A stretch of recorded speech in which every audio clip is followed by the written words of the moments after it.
So I've been dealing with a super contagious fungus. I'm not doing this. Take the helmet off. Couldn't find my gas mask. To be clear, I'm talking about tree fungus. Oh. Oh. I don't know what you were thinking about. And we'll keep it that way. Moving on. I have some wild plum trees that are getting infected with something called a black knot fungus. And you can kind of see an example of that on the screen. And a lot of the trees you buy at the store typically are bred to resist it, but these native trees are at risk. Why do you even care? Buy new trees. Well, the plums are actually amazing, and I don't even like plums, but there was an old neighbor, like no longer living, that had an original tree from his grandfather's farm that was kind of like this wild tree that they found, and the plums are just amazing. And so he, when he was younger, took like one of these trees from his grandfather's farm, like one of the saplings, planted it in his yard, and they eventually spread to mine over the years, but it's starting to get infected. Yeah. Oof. So, does this have anything to do with fire? Are we a gardening channel now? well, when you're dealing with the black knot, the best way to do it is to, deal with the sprays and that stuff. But when you have to dispose of the infected stuff, it's bury them or burn them.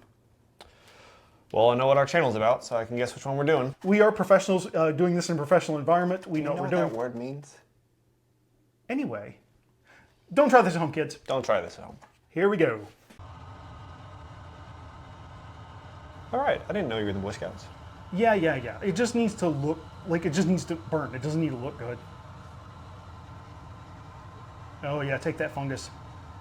You're really too into this. It's really a pain in the ass. Is that where you get it?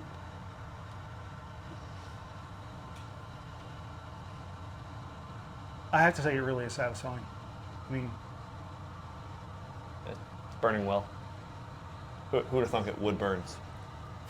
well, I also used twine on this one because, well, I didn't want to use a bunch of synthetic stuff and it just make it all natural. So, yeah. Well, there you go. Thank you for coming to YouTube to learn twine and wood burns.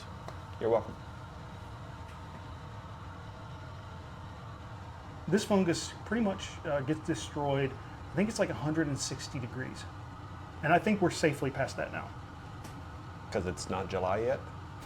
Oh, I hope it's not that hot. Good God. Feels like it some days. For real. Yeah, you can actually start to see where the knots are, kind of glowing from the inside, where where they're kind of burning out. It's like a sad campfire. It is kind of like a sad campfire. Oh, well, no, I'm pretty happy about that. So, a diseased campfire. Don't roast marshmallows over that one? Oh, I probably wouldn't. No, I don't think humans can get this. So, but still, I don't think I would.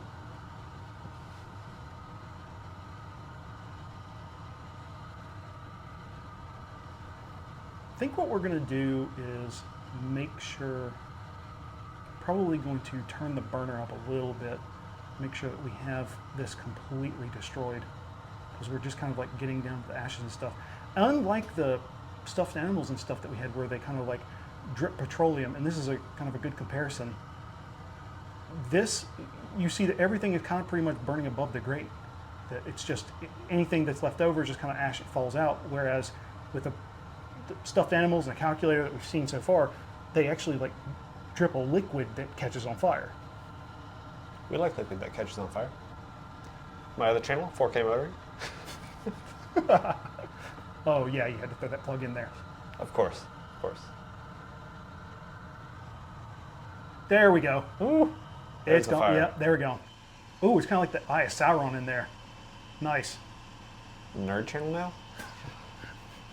We appeal to all audiences. Yeah. Very few all at the same time. That's right. Anyone who wants to see things catch on fire. Wood and twine. You saw it here.